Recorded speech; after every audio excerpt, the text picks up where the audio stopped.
Charlotte Hornets. Basketball sneakers. Everything about basketball. Playing it, watching it, talking about it is a form of therapy for me. Welcome to my channel, Swish Therapy. Today we're talking about power rankings. Specifically, where do our Charlotte Hornets land in NBA.com's most recent Eastern Conference power rankings? Let's find out. So a couple weeks back, NBA.com released some power rankings, going from 1 to 15 in the Eastern Conference. As you know, the Charlotte Hornets are in the Eastern Conference. Last year, they just missed out on making the playoffs. They were in the play-in game, got blown out by the Pacers. So coming in at number 1 on NBA.com's Eastern Conference off-season power rankings is the Brooklyn Nets. Not the Milwaukee Bucks, the Brooklyn Nets, who probably should have been in the NBA Finals.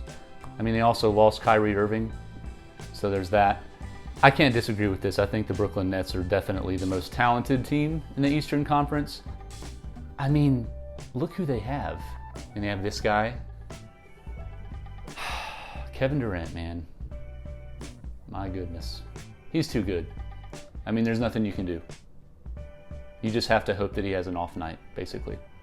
Obviously, the Nets also have Kyrie Irving and James Harden. Key additions, they added Patty Mills in the offseason, which is a pretty good signing.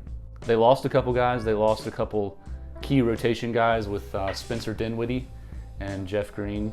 Dinwiddie going over to the Wizards. They had an offensive rating of 117.3, which puts them first. Yeah, they score a lot of points.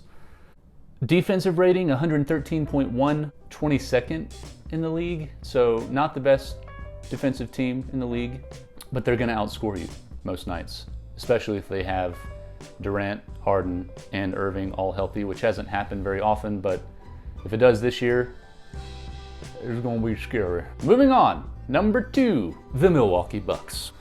What can you say?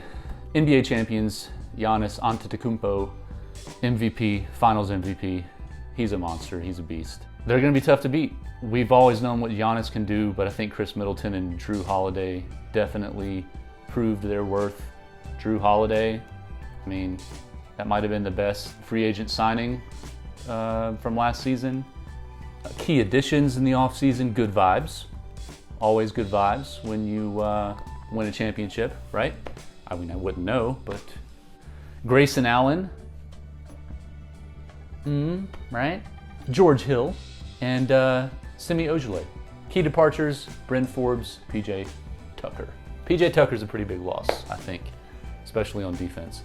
Do I think that's going to make the Bucks worse? No. No, I do not. So Bucks, number 2. Can't disagree. The Atlanta Hawks, coming in at number 3. Key addition, DeLon Wright. Key departure, low expectations. I mean, the Hawks definitely aren't going to fly under the radar anymore. Yeah, I mean, I think they surprised a lot of people. They definitely surprised me. I wasn't expecting them to get that far. Huge, monumental improvement last year over the previous season, and you can only expect that they're going to take that next step this year. Who knows? It's going to be a tough matchup for the Hornets, for sure. Moving on, number 4, the Philadelphia 76ers. They got key additions there of, I don't even know how to say his first name, but we're just going to go with his last name of Niang. Andre Drummond, restlessness.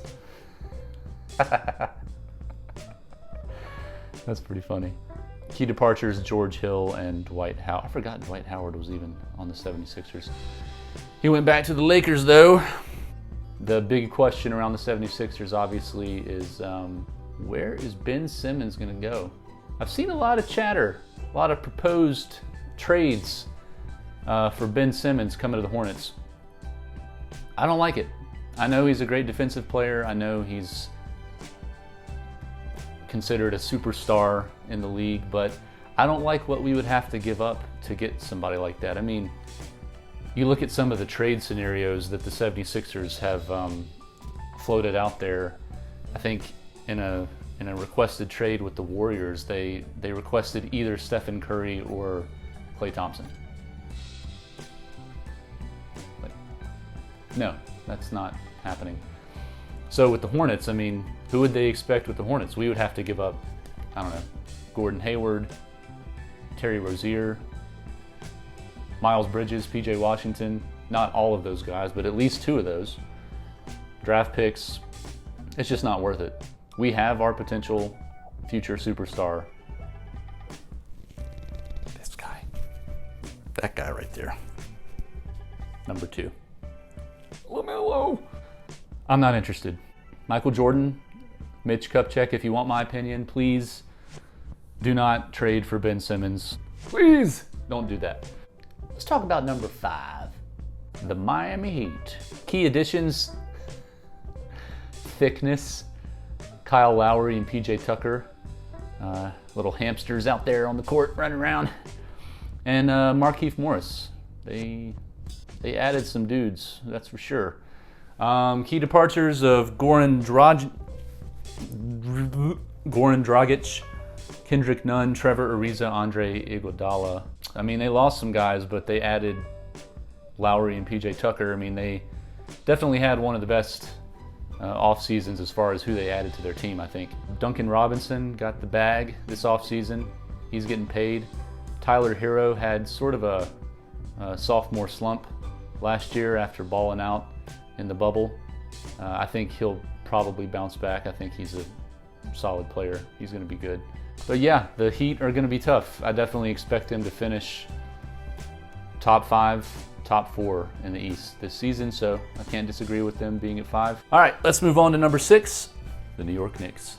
I think they surprised a lot of people last year. I mean, I definitely wasn't expecting them to finish that high, and Julius Randle definitely had his best season. Key additions, Kemba Walker, former Hornet legend, former Hornet great. Now on the Knicks. I'm happy for him.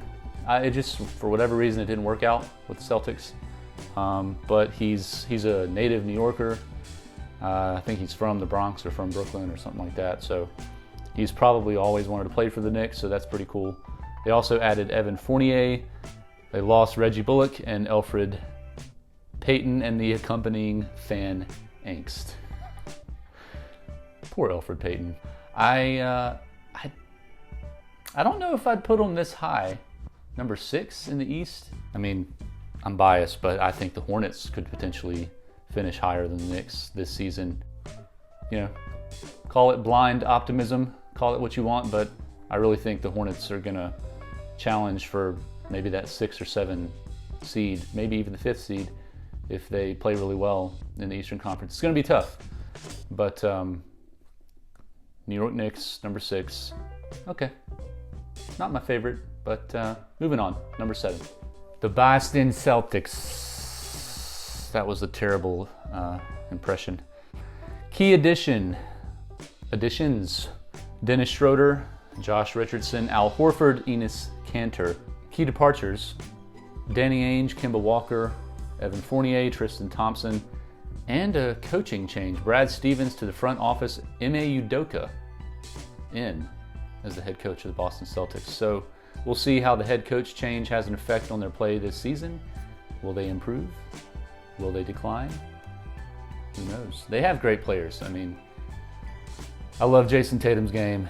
I mean, he's already a top player in the league, and he's so young still. He's just continuing to get better. Jaylen Brown, I've always loved. Marcus Smart, I think they re-signed. He is a solid piece to that team.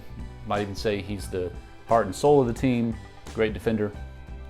It'll be interesting to see Schroeder as their starting point guard instead of Kemba Walker. I definitely don't think that's an upgrade, but who knows? Maybe he'll fit better in the system, because obviously it didn't work out with Kemba. But yeah, Celtics coming in at number 7. Okay, I don't know if they're better than the Hornets.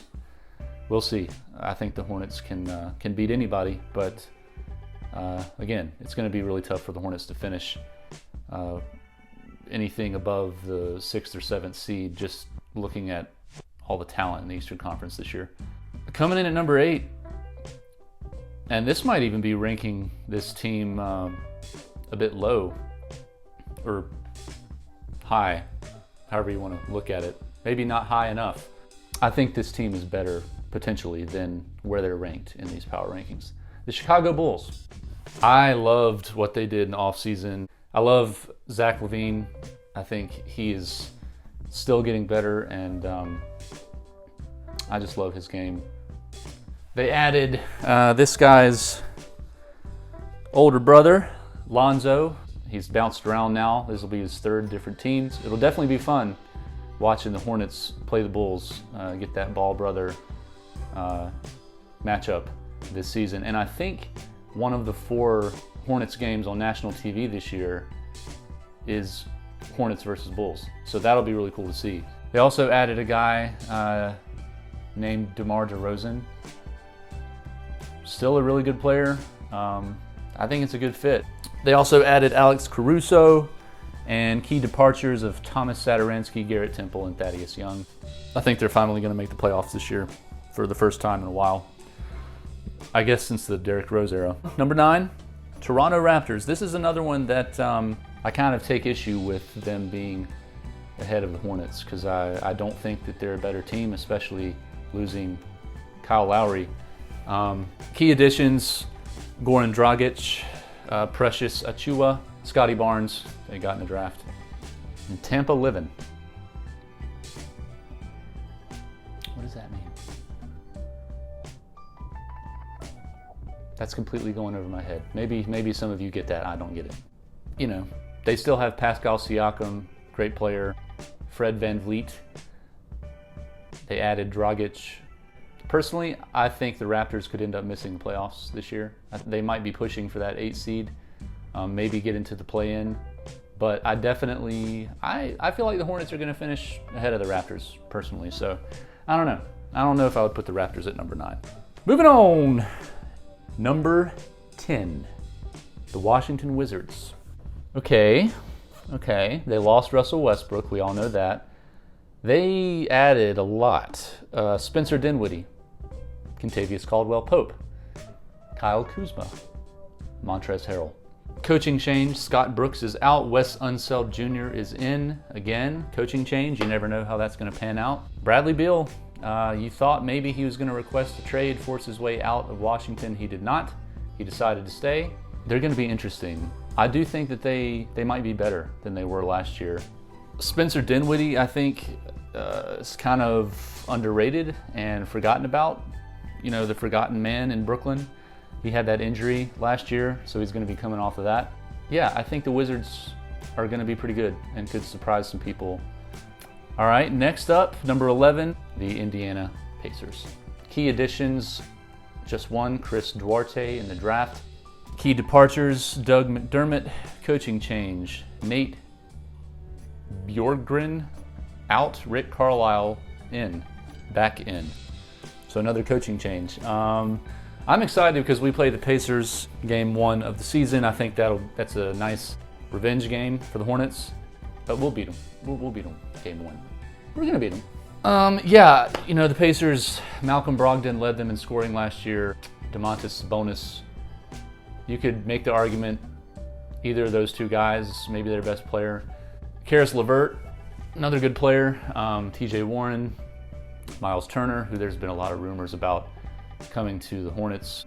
Not sure if they're a playoff team, so I think it makes sense having them at number 11 here on the power rankings. Now, the moment of truth. I'm sure you've been wondering, why have we not talked about the Hornets yet? This is a Hornets YouTube channel.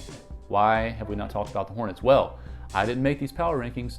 Whoever did, they decided to put the Hornets all the way down at number 12 out of 15 teams in the Eastern Conference power rankings. So number 12, our Charlotte Hornets.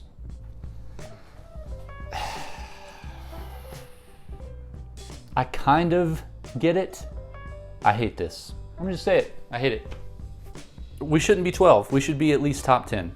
Like I said, there's a few teams in that top 10. Raptors, Knicks.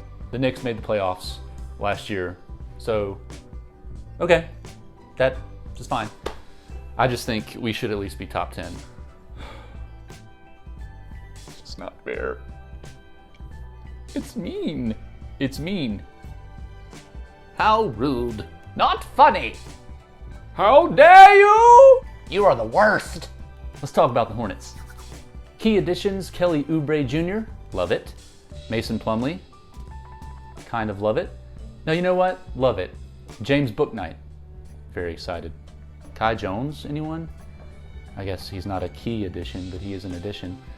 Key departures, Devontae Graham, of course, went to the New Orleans Pelicans. He saw a big roadblock in his way to the starting job, and again, it's this guy right here, LaMelo.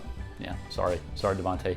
There's only enough room in this town for one starting point guard, and his name is Ball. Malik Monk, I liked Monk's game, but I personally think the addition of James Bouknight and Kelly Oubre are going to make up for the losses of Devontae Graham and Malik Monk. Shout out to the last of the Bobcats, man. That's the end of an era. Bismack Biyombo and Cody Zeller. That's crazy. The last of the Bobcats. Man. I mean, I've said it before. I never liked the Bobcats name or the team colors or anything like that, but I fully supported the team. And I mean, there were a couple pretty good years when we were the Bobcats. It's crazy to think that we still had two guys on the team who were Bobcats. I think that pace is going to go up. I think the offensive rating is going to go up. I think the defensive rating is going to go up. I think we're going to be better in all phases, personally. That's just my opinion. Interesting, you can't see it on your screen.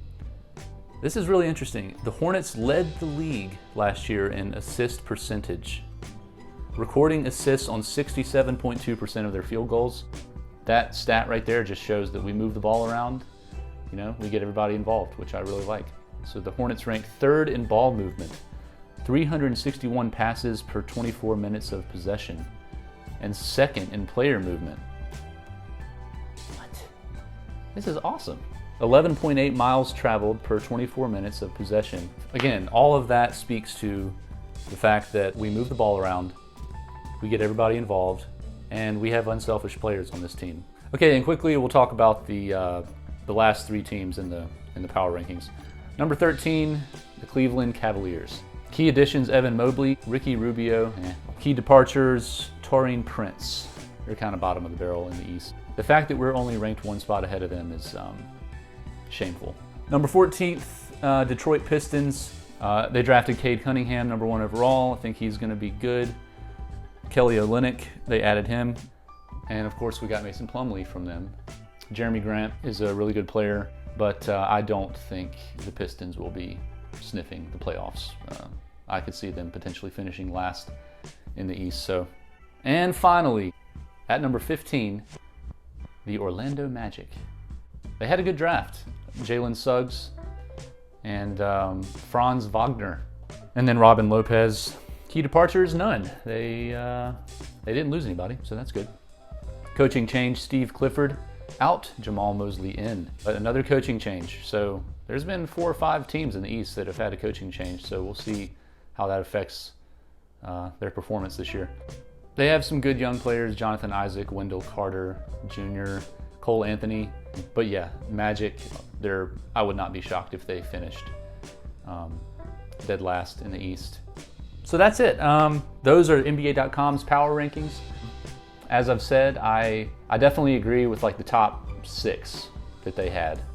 Teams 7 through 11, the Celtics, the Bulls, the Raptors, the Wizards, and the Pacers. I feel like the Hornets could be ranked at least a couple teams ahead of them. But so that's it, guys. I just wanted to share my thoughts on the power rankings. I thought it was interesting where NBA.com decided to place our Hornets. So definitely keep checking in on my channel. In the next week or so, I'm going to be posting a video counting down the greatest, most impactful Charlotte Hornets players of all time.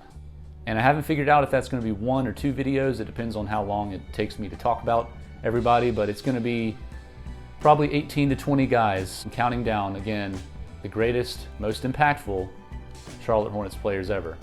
I'm doing a ratings system. It's weighted based on their impact on the organization, on the team, and the city of Charlotte as a whole, and their talent as a player.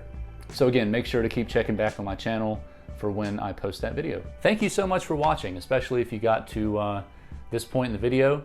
Do me a favor, click that little thumbs up, click that little like button for me. That does a lot. If you like this video, if you like the content that I've put out so far, hit that subscribe button too. Thanks for watching. See you next time.